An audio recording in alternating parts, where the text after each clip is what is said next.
here to rally. But it looks like I am getting the double forge. This is one of the games where I try the double forge, and like I was talking about, it is really good. You can pump out the upgrades really fast with Chrono Boost and the double forge, and I am a little bit high on my energy on both of my nexus, so I could be using that on pretty much something, pretty much anything. I could be getting blink or charge. Probably not charge since I'm mostly stalker sentry, but my upgrades definitely gateways maybe, I don't know. If it's sitting there not doing anything, it's better to be used on something like gateway. But I am getting my Dark Shrine, which is awesome. Like I discussed a little bit about earlier, Dark Shrine is really good in PvZ. It gives you that little bit of the edge. If you throw them in with your army and the Zerg player doesn't spot it, a lot of Zerg players won't get Overseers, or if they do, they'll leave them behind or something, so you can get them in and do a lot of damage up front. But you can also send Harass, like a DT over here, a DT in this third expansion, a DT in the natural, War Prism over here, and a DT in the main. If you do it, if you coordinate it so they're all attacking at once, it can be really distracting for a Zerg, and you can really do a lot of damage. And I've been thinking a little bit lately about the strategy, whether it's best to go after the drones or whether it's best to go after the hatchery, because you can kill drones, and you might be able to kill a lot of drones, and then they have to remake them, which is larva. But also, killing the hatchery denies one of their production facilities and one of their mining facilities at the same time. And I haven't really decided which one I like better at the moment. It is easier to kill. Actually, it's really not that difficult to kill either one. I mean, usually he'll pull away his drones pretty fast after seeing the DT, or after noticing that his drones are all dying. So you can kill a few, but the hatchery, I don't know, it seems like a really good target because it's a mining facility and a production facility, and if you can get them, if you can actually kill it, it'll do a lot of damage, I think, for that. I don't know, how long does it take to make a hatchery? Let's see. For the 100 seconds that he can't produce out of that building, like all that larva. I mean, he's got quite a bit stockpiled, but he won't be able to make any more there. So I'm not, both of them were really good. If you have DTs, it's just something to think about whether you want to kill the drones or the hatchery. If you think you can get the hatchery, it's always a big plus. But yeah, both of them are good targets for your Dark Templar. He is taking out these rocks to take his third, or his fourth, I guess it is, at the gold expansion. I have this probe over here, and I'm really confused as to why he hasn't taken his third yet. I'm thinking to myself, okay, a 2-base Zerg versus a 3-base Protoss, that's not where you want to be, because I have taken my third. But does have this. Oh, I did scout this. Oh, this DT has been working hard. See, he's got 5 kills, which are drone kills, and now he's going after this hatchery. So if he'll be able to get that, that'll be a big hit. But he does see it. He did pull away his drones, and he's taking his third there. And let's see, is there an Overseer? There is an Overseer. Should be around here somewhere. I am going to be able to get this hatchery, it looks like, which is a really big hit. He won't be able to produce it all. See, all that larva is now gone, and he just made a bunch of drones, which aren't going to be able to do anything for him. So that was a pretty big hit there for that Dark Templar. And see, I'm going to be making a proxy pine up here, which, has he scouted it at all? No, he does not know it's there. So I'll be able to warp in Dark Templar here on the high ground and harass this as well. And that's just a really powerful tool, that proxy pylon there, and Dark Templar in general, just really powerful. And I do have over here my third pretty well defended. This 2-gate with the cannon set up around it can be pretty optimal. You can actually wall off completely if you were to move the cannon up there a little bit. And it can be pretty good for defending this, because I know as Protoss it's hard to defend by like Ling run-bys into your third or into your natural, where your army's not like distract over here and then run Ling over here. So just every little bit helps. But he's going to be taking his gold expansion, and his third expansion. But I do have the Dark Templar harassing it.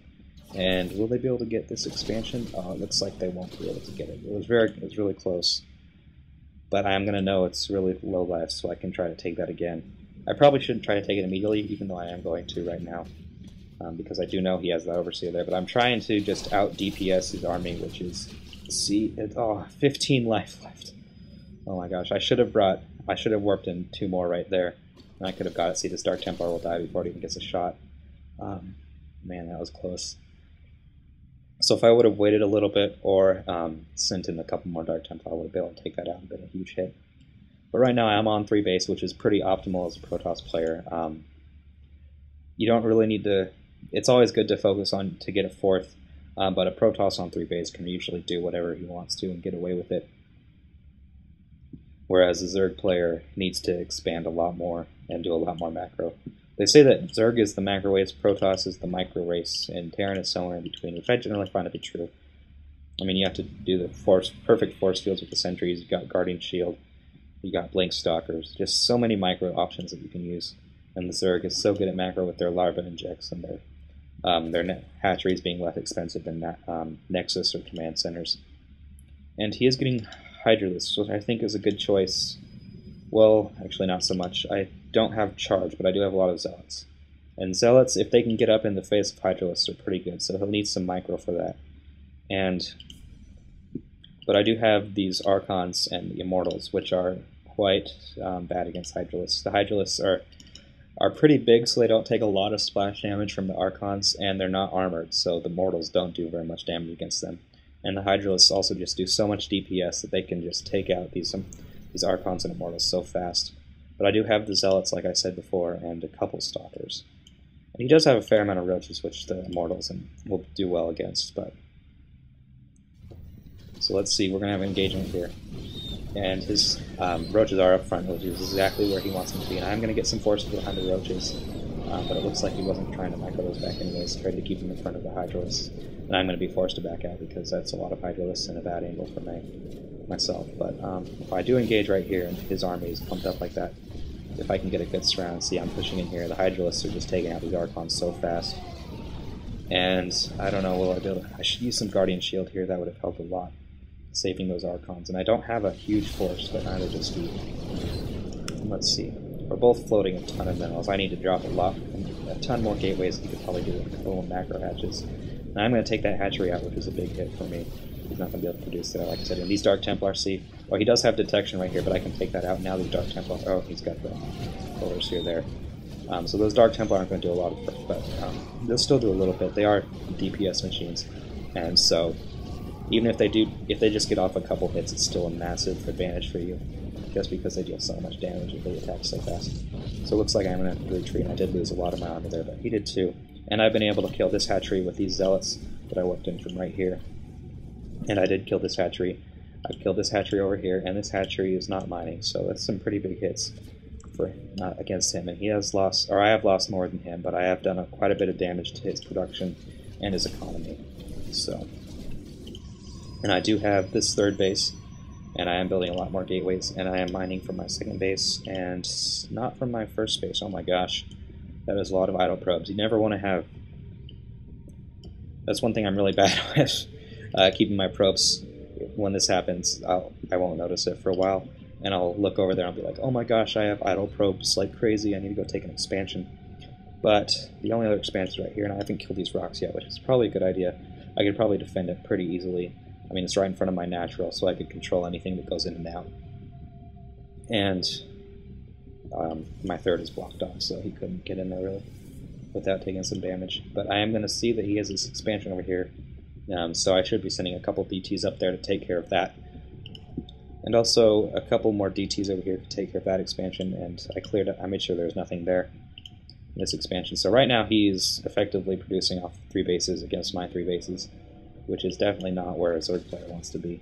I mean, he did mine this a little bit, but let's see, he only mined it for about 400 minerals, 300, 400 on each patch, which is pretty significant, but I did kill it, and oh my gosh, that's a lot of drones.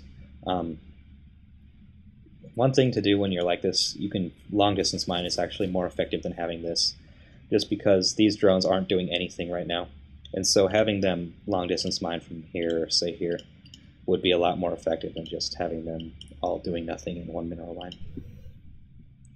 But, so he is going to be producing off of Roaches and Hydralisks, and I'm starting to lag a little bit. I don't know why, I'm sorry about that. And I am going to take this hatchery out with these Dark Templar. Let's see, 4 kills. 5 kills each, 6 kills. So that was a really good trade-off for me, and the Dark Templar is going to be able to do some work there. I should probably get another one in there if I want to kill it in time. Let's see, here we go, here's 2 more. So that'll probably be able to be taken out. He does have 2 Overseers, but where are they? So that hatchery is going to die. And He's got Corruptors, which I'm assuming. Let's see. He doesn't have the Greater Spire, but he does have the Hive. So I'm not sure what he's planning on those. I don't have. Oh, there's an engagement down here. Oh, sorry, I missed that, guys. He is trying to push into my third, and he's going to take out these gateways, and it's a bad angle for me. I do have one Colossus, and that's a bad angle. All these Zealots are just sitting there doing nothing, but he is backing out, which is actually giving me the better angle, and I did kill his Overseer, so now these Dark Templar are just going to be able to do whatever they want. But I did kill his army with all my charge lots, which are 3-3 right now. 1-3, actually. And, yeah, his units just do no stand a chance. These Corruptors are not going to be able to do anything. They're going to be able to kill my Colossus, which isn't even an important part of my army right now. And so I'll basically be able to do whatever I want to in his base, and this should be GG right here. Let's see. That road, his units are 2-2, which is, yeah, I just upgraded him. I have a bigger army, and my Dark Templar aren't detected. I have so many charge lots. My Dark Templar are detected over here at least. And so that should be it. 3 base Protoss versus, I don't know, it changed throughout. And Dark Templar are just such a good harass tool, so I hope you guys learned something a little bit about Dark Templar and how you can use them to effectively harass a Zerg player. Just keep them on their toes all the time and just have them everywhere, just attacking multiple places at once. I have done it before. You get a Warp Prism in the back and have them in the natural, the main, and the third all at the same time, and it's just so hard to deal with as a Zerg player. But yeah, that'll be it, and I hope you guys enjoyed the cast, and I will see you all next time.